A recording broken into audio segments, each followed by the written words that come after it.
Olá, estamos recebendo no programa de hoje o Dr. Marcelo Andrade, que nos fala sobre a descoberta de um novo mineral no Brasil. O nome é Parisita LA, uma descoberta que foi finalmente reconhecida após decorridos cerca de 10 anos desde a aquisição das amostras para estudo. O Dr. Marcelo já explicou que é um processo demorado, mas, Marcelo, 10 anos é muito tempo. É verdade. É muito tempo, por amor de Deus. E muita gente tem a sensação de que a gente escuta muito por aí a respeito do período de 10 anos em relação à economia, né? Olha, década perdida. Mas nesse caso, esses 10 anos representam uma grande conquista, né, no trabalho de caracterização e de formação de pessoal, né? Hoje a gente consegue fazer isso no Brasil e realmente é algo inédito o que a gente fez. E isso dá continuidade também nos trabalhos de caracterização dos novos minerais agora. A gente continua esses trabalhos exatamente com a experiência adquirida que a gente conseguiu caracterizando a Parisita LA. Houve alguma entidade que tenha sido assim mais reticente em querer reconhecer o mineral brasileiro, ou todas foram assim, paz e amor? Essa é uma pergunta interessante, porque quando você submete uma amostra, como um mineral novo como essa, uma espécie inédita para a Associação Mineralógica Internacional, composta de 21 membros, nós temos especialistas das mais diversas áreas. Nós temos o pessoal especialista em mineralogia, o pessoal especialista em cristalografia e espectroscopia. Então, esse pessoal realmente fez uma discussão muito aprofundada, deu muitas sugestões que ajudaram ao trabalho ficar muito mais sofisticado, tanto que a publicação ela só foi aceita por causa desse estudo detalhado. Então, a publicação foi feita em 2018 e levou em conta todos esses aspectos, todas essas sugestões de todos esses especialistas. Então, a gente pode dizer que é um esforço dos autores, mas um esforço também dos avaliadores. Na questão dos avaliadores, qual foi a característica que mais, eu não diria que mais incomodou, mas qual foi a característica mais incisiva para o sucesso do artigo? Então, uma das características mais importantes foi realmente convencer os avaliadores de que nós tínhamos lantânio, que é a terra rara mais importante desse mineral, numa quantidade maior do que qualquer outro elemento terra rara presente. Porque até então só haviam encontrado a parisita, mas com o cério como dominante. Mas a parisita CE, não é? Ou não? A parisita era a parisita CE, a tal parisita CE lá atrás, exatamente, né? que era da Colômbia. Então, a Parisita LA é essa novidade. E para convencer o pessoal, a gente não usou só a espectroscopia. Nós fizemos análise de composição química, onde a gente utilizou uma técnica extremamente sofisticada, que é a microsonda eletrônica. O nome micro vem porque nós analisamos áreas extremamente pequenininhas. Quanto de pequenininhas? Nossa, bem menor que 100 micrômetros. Então, se você tiver um grão... Peraí, 100 micrômetros. Explica ali para os nossos espectadores o que são 100 micrômetros. Imagina o seguinte, 100 micrômetros seria como se você visse um objeto na ponta de uma agulha. É do tamanho da ponta de uma agulha. Então, realmente é muito pequenininho. Então, determinar a composição química nessa área foi muito interessante. E esse mesmo cristal que a gente determinou a composição química, a gente determinou por difração de raio-x os parâmetros cristalográficos. Ou seja, realmente a gente utilizou técnicas de grande resolução para poder convencer as pessoas de que realmente a gente tinha um mineral inédito. Muito bem, a gente temos um mineral novo no Brasil, é o nosso orgulho. Agora vem a pergunta do $1 milhão. Quais são as principais utilizações desse mineral?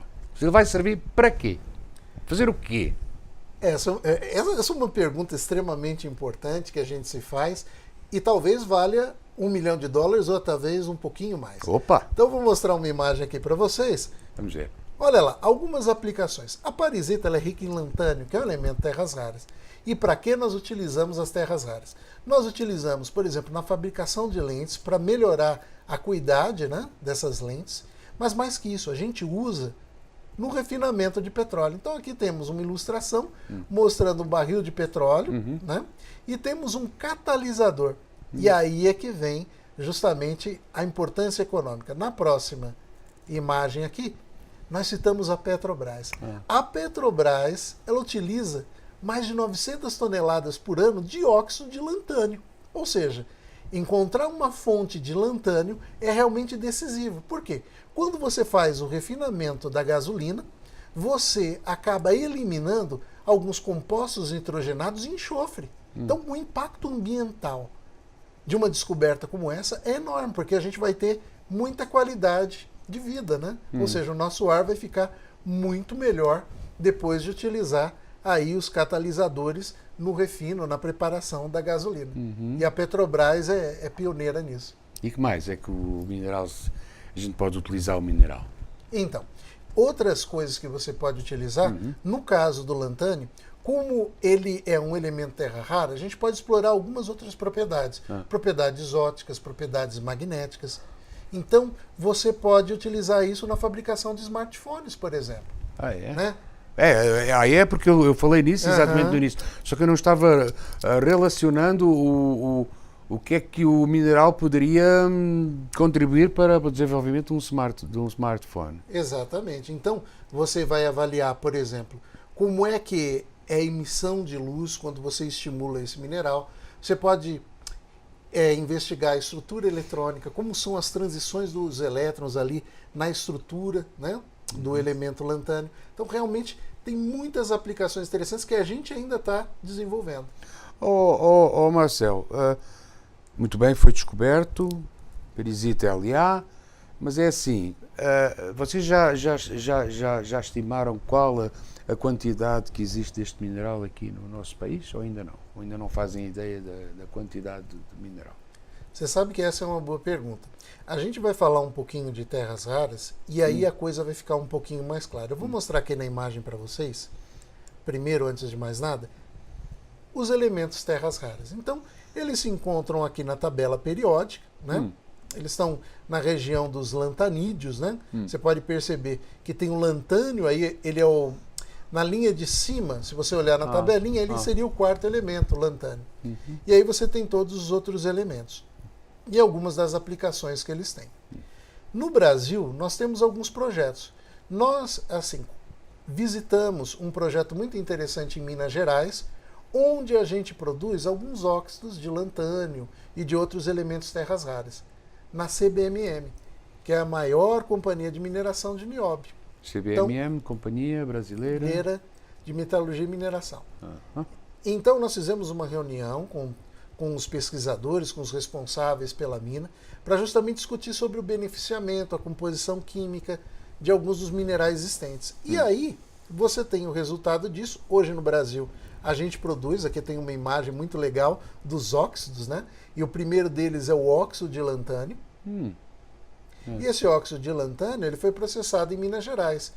Mas a parisita LA, ela é da Bahia, de Novo Horizonte, na região da Chapada Diamantina. E isso é fabuloso. Por quê? Porque a gente abriu uma nova fronteira de exploração.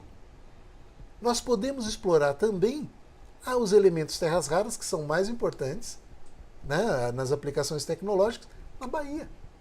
Então, existe uma série de estudos, e esse é o nosso desafio, contribuir com essas empresas no que eles precisarem, no trabalho de caracterização, e a parisita LA é uma indicação de que a gente tem elementos terras raras lá para fazer a exploração. Vamos tentar explicar aos nossos espectadores um pouquinho sobre terras raras.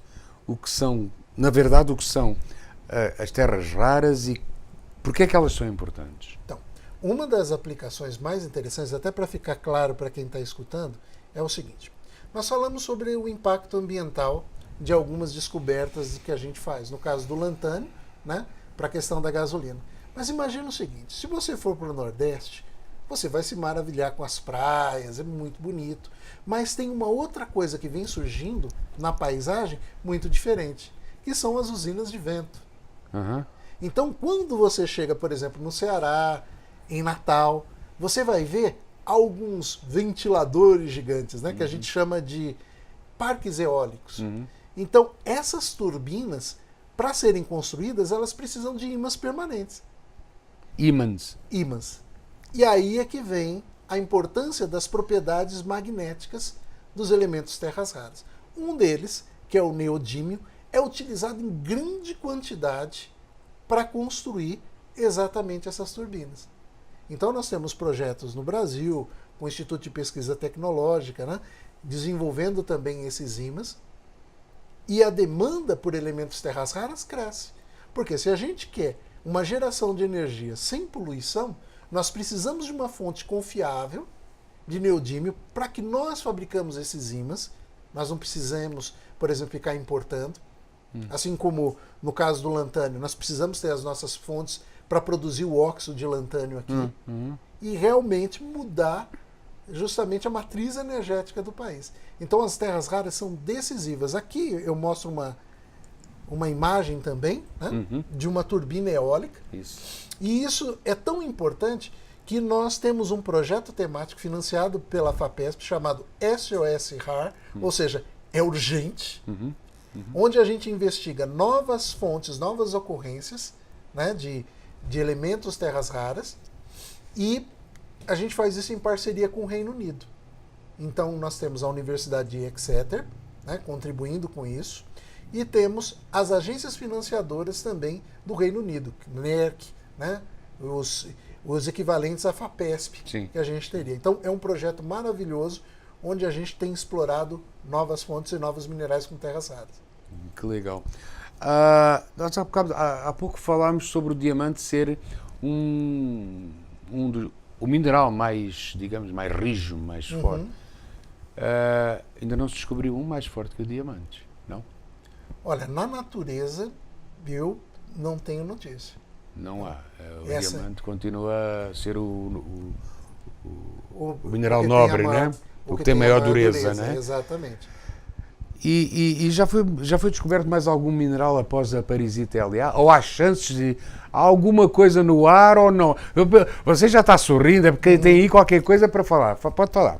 Exatamente. Pode falar. Então eu vou mostrar mais uma imagem. Aí tem! Aí tem. Então vamos lá então, ver. Eu vou mostrar mais uma imagem para vocês. É assim, para entender como é que são feitas as novas descobertas. Então o que acontece? Nós encontramos a parisita LA. Nós fazemos uma coisa muito legal com a Universidade do Arizona. Então aqui nós temos o site do projeto RUF e nós disponibilizamos as fotos em alta resolução do novo mineral, a composição química, o espectro Raman, para download. Ou seja, você que é pesquisador, você que é colecionador, pode investigar também novos minerais e pode contribuir com o trabalho de pesquisa que a gente faz aqui no Instituto de Física de São Carlos. A gente também faz outra coisa que é muito interessante, eu não sei se vocês já ouviram falar, que é o chamado Big Data. Então, todas essas bases de dados que estão disponíveis aí nas bases de dados científicas, todas essas informações, Sim. elas vão servir como dicas de onde a gente pode encontrar novos minerais. O que significa isso? Onde a gente tem mais lantânio no mundo? A gente pode fazer alguma correlação? O Big Data é muito explorado, por exemplo, pelo pessoal da biologia para explorar novas espécies biológicas. Isso. Por exemplo, novas espécies de animais. É usada pela polícia para fazer as investigações. E hoje, em parceria com a Universidade do Arizona, a gente faz isso para descobrir novos minerais. A parisita foi prevista exatamente durante esse projeto, né, de Big Data, e foi muito interessante, porque é uma confirmação realmente de que pode existir um mineral como esse. Qual seria o novo mineral, então, que a gente tem chegando por aí? É o seguinte, você falou do diamante. O diamante tem uma estrutura bastante peculiar, né, e que é reproduzida em alguns outros minerais. Um dos minerais que reproduz a estrutura do diamante é o pirocloro. Então essa estrutura do diamante é tão resistente que você pode utilizar para construir, por exemplo, recipientes para lixo radioativo. Por quê? Esse tipo de estrutura ele é muito resistente à radiação. Ou seja, ele pode aprisionar o plutônio e mesmo o plutônio emitindo radiação com o tempo, não destrói a estrutura tão facilmente. Então nós temos vários projetos envolvendo cerâmicas para justamente armazenar isso. tem um mineral que a gente acabou de descrever, ele está para ser publicado, vai sair a publicação esse ano. Temos uma primeira mão, uma notícia em primeira mão. Vamos lá. Exatamente. Que é do grupo, que é do supergrupo do pirocloro, ou seja, tem a estrutura, é um óxido. Só que esse óxido é um pouquinho diferente. O que ele tem de diferente? Ele tem tântalo, né? Que é um elemento muito interessante, porque tem um ponto de fusão muito alto, então você pode usar na fabricação de aço, e tem chumbo. Então, a óxido plumbo microlita, a quenopumbo microlita, esse é o nome, às vezes até a gente se confunde um pouco, né? Quenopumbo microlita, ela vai ser publicada em pouquíssimo tempo, né? Ela é produto de uma parceria também com o professor Luca Bindi, o professor Daniel Atencio, e realmente foi uma coisa muito inusitada, né? É um trabalho de pesquisa de muito tempo e que só foi possível justamente devido à união e à colaboração de todos esses especialistas. Aqui nessa imagem eu mostro um pouquinho do esforço que a gente tem e de quem participa, quem financia, né? Esse tipo de pesquisa. Então você pode perceber aqui no centro nós temos o Centro de Caracterização de Espécies Minerais, que foi instalado aqui no Instituto de Física de São Carlos, é financiado pela FAPESP, é um projeto jovem pesquisador fascinante, tem alunos de pós-graduação, de graduação e colaboração, né, com os pesquisadores daqui. Tem muita gente trabalhando, né? E o financiamento que a gente tem, né, realmente revelando o prestígio desse tipo de assunto em ciência, né, que tem sido realmente muito importante. Marcelo, é sempre um prazer falar com você sobre novos minerais e sobre a parte mineralógica nacional e internacional. Realmente você dá-nos aqui, é quase uma lição. Por isso é que este programa com o Dr. Marcelo Andrade é sempre muito legal. Marcelo, muito obrigado. Nosso programa chega ao fim. Eu quero te agradecer muito por ter vindo aqui e por explicar a importância do novo mineral descoberto no Brasil, perisita LA. Eu agradeço bastante e espero que nós nos encontremos em breve com novos minerais aí para a gente conversar um pouco mais sobre essas aplicações e o desenvolvimento que a gente pode ter tanto para a indústria de mineração quanto para o desenvolvimento de novos materiais. Muito obrigado, Marcelo. Muito bem, meus amigos, o programa Na Fronteira do Conhecimento fica por aqui. Resta agradecer ao Dr. Marcelo Barbosa Andrade pela participação e pelas informações extremamente úteis que partilhou connosco sobre a descoberta de um novo mineral no Brasil, o perisita LA. Agradecimentos também à nossa equipe de produção que está atrás das câmaras e que leva a todos vocês este programa. São eles o Brás José Muniz, o Marcelo Firmino e o Anderson Muniz. Se você tem sugestões sobre temas que gostaria de ver tratados neste espaço, se deseja fazer elogios ou críticas, basta enviar um e-mail para o endereço eletrónico que está aparecendo exatamente agora em rodapé. Contamos com a sua participação, pois este programa é feito para você. Marcamos encontro na próxima semana. Fique bem. Até lá. Tchau.